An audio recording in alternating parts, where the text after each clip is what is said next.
So, Nara Lokesh గారి మీద వైసీపీకి చెందినటువంటి మాజీ మంత్రి అంబటి రాంబాబు గారు కొన్ని వ్యాఖ్యలు చేశారు. ఆ వ్యాఖ్యలేంటి అంటే, నారా లోకేష్ గారు ప్రస్తుతం అధికారం ఉందని చెప్పేసి అహంకారంతో విర్రవీగుతున్నారు. రెడ్ బుక్ అని చెప్పేసి ఎక్కడికెళ్ళినా ఎవరికీ ఇప్పుడేదైతే కొడాలి నాని గారికి ఆరోగ్యం బాగలేదు. గుండెపోటొచ్చింది, సర్జరీ చేయించుకున్నారు. అది మీ రెడ్ బుక్ అని చెప్పేసి చెబుతూ ఉన్నారు. మరో పక్క చూసుకుంటేనేమో పెద్దిరెడ్డి రామచంద్రారెడ్డి గారికి చెయ్యి విరిగిన సంఘటన కూడా మీ రెడ్ బుక్కే అంటున్నారు. ఇదంతా కూడా అధికార అహంకారంతో ఒళ్ళు బలిసి కొట్టుకుంటున్నారు నారా లోకేష్ అని చెప్పి చెప్పుకుంటూ వచ్చాడు. ఈ వ్యాఖ్యల గురించి మీరేమంటారు? అధికారంలో ఉన్నప్పుడు ఎవరైతే అవినీతి చేయడం జరిగిందో వాళ్ళంతా కూడా క్రమంగా ఒక్కొక్కరుగా జైలుకి వెళ్ళడం మనం చూస్తున్నాం. ఏదైతే మంత్రులుగా పనిచేసిన వాళ్ళు ఆరోపణలు ఎదుర్కొంటున్న వాళ్ళు ఒక్కొక్కరుగా వెళ్తున్నారు. అది రెడ్ బుక్కా లేకపోతే వేరే బుక్కా అనేది పక్కన పెడితే వాళ్ళు ఎందుకు వెళ్తున్నారు అనేది ముఖ్యమైన అంశం. అంటే వైసీపీలో మంత్రులుగా పనిచేసిన వాళ్ళు ఒక్కొక్కరుగా వెళ్తున్నారు. వెళ్తున్న సందర్భంలో వాళ్ళు తప్పు చేసి వెళ్తున్నారా లేకపోతే ఎలా వెళ్తున్నారు? వెళ్తున్న సందర్భంలో రాజకీయ నాయకులకు ఒక అలవాటు ఉంటుంది. ఏంటంటే ఎప్పుడైతే పోలీసులు అరెస్ట్ చేస్తారు, ఎఫ్ఐఆర్ నమోదు అవుతుందన్న సందర్భంలో ఖచ్చితంగా వాళ్ళకు ఆరోగ్యం బాగుండదు, ముందస్తు బెయిల్ కోసం అప్లై చేస్తుంటారు, ముందస్తు బెయిల్ కావాలని కోరుకుంటారు. అలా మనం చూసాం. విడుదల రజని కానీ మన మిథున్ రెడ్డి కానీ అలా వేసుకుంటే వీళ్ళందరూ కూడా మాకు ముందస్తు బెయిల్ కోసం అప్లై చేయడం జరిగింది. ఒకవేళ అది దొరకకపోతే తర్వాత ఆరోగ్యం బాగాలేదన్న కారణాలు చూపిస్తుంటారు. ఇక అంబటి రాంబాబు వ్యాఖ్యలు చూసుకున్నట్టయితే అంబటి రాంబాబు గతంలో కూడా నారా లోకేష్ని చాలా తీవ్రమైన పదజాలంతో విమర్శించడం జరిగింది. అధికారంలో ఉన్నప్పుడు అంబటి రాంబాబు ఇంతకంటే అహంకారంతో మాట్లాడడం జరిగింది. నారా లోకేష్ అసలు ఎక్కడ గెలవలేడు. 2014 నుంచి 19 మధ్యలో గెలవలేక ఎమ్మెల్సీ అయి మంత్రివర్గంలో స్థానం పొందడం జరిగింది అని ఇతను ఒక పప్పు అనే వ్యాఖ్యలు కూడా చేయడం జరిగింది. అప్పట్లో చేసి అసలు రాజకీయాలకే పనికిరాని విధంగా మాట్లాడడం జరిగింది.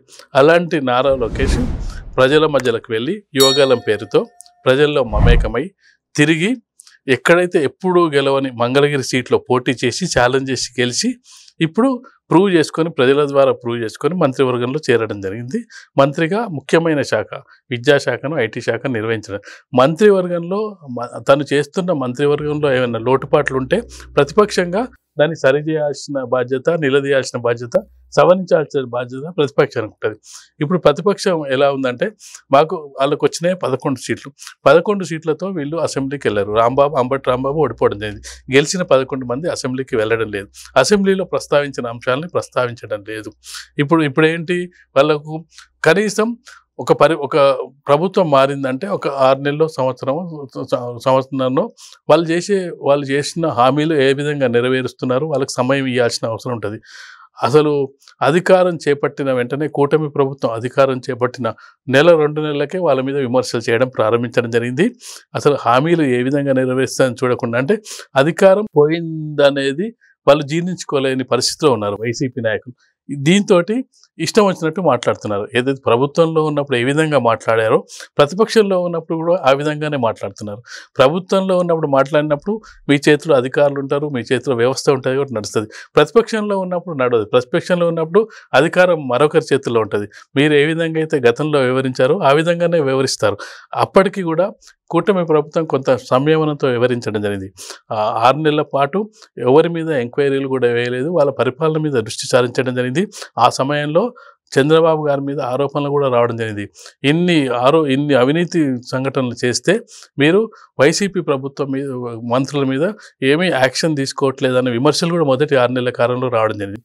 తర్వాత ఒక్కొక్కటిగా వెలికి తీస్తున్న క్రమంలో ఒక్కొక్కరు బయటికి రావడం జరిగింది.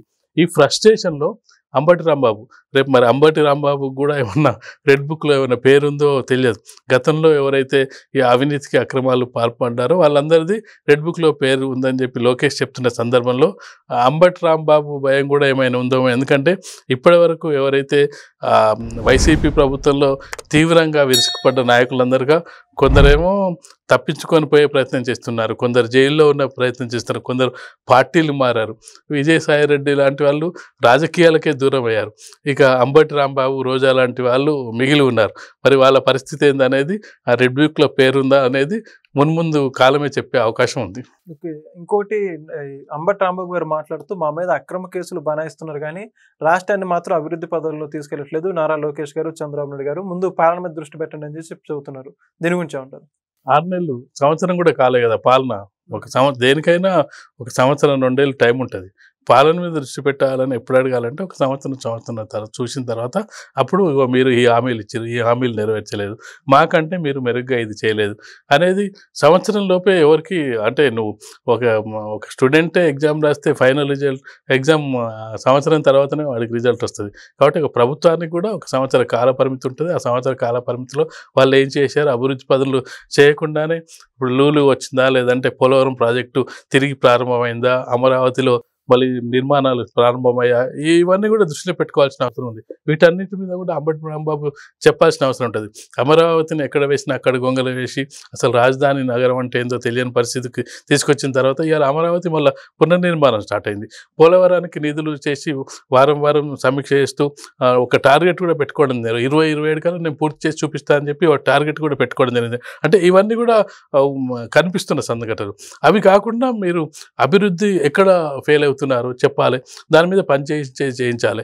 కానీ అక్రమ కేసులు అంటే అక్రమ కేసులు పెట్టినప్పుడు అక్రమ కేసులకు సంబంధించి నువ్వు పోరాడే అవకాశం ఉంటుంది. కోర్టులు ఉంటాయి, న్యాయస్థానాలు ఉంటాయి. అక్కడ అక్రమ కేసులు ఒకవేళ ప్రభుత్వం పెట్టినట్టయితే వాటిని నేను అక్రమ కేసులో ఇరికించారని చెప్పి ప్రూవ్ చేసుకునే అవకాశం ఉంటుంది. కాబట్టి ఇదంతా అంబటి రాంబాబు చేస్తున్నది అంతా ఫ్రస్ట్రేషన్తో చేస్తున్నదిగా మనం చూడొచ్చు. Okay, thank you. Please subscribe to Leo News for more videos.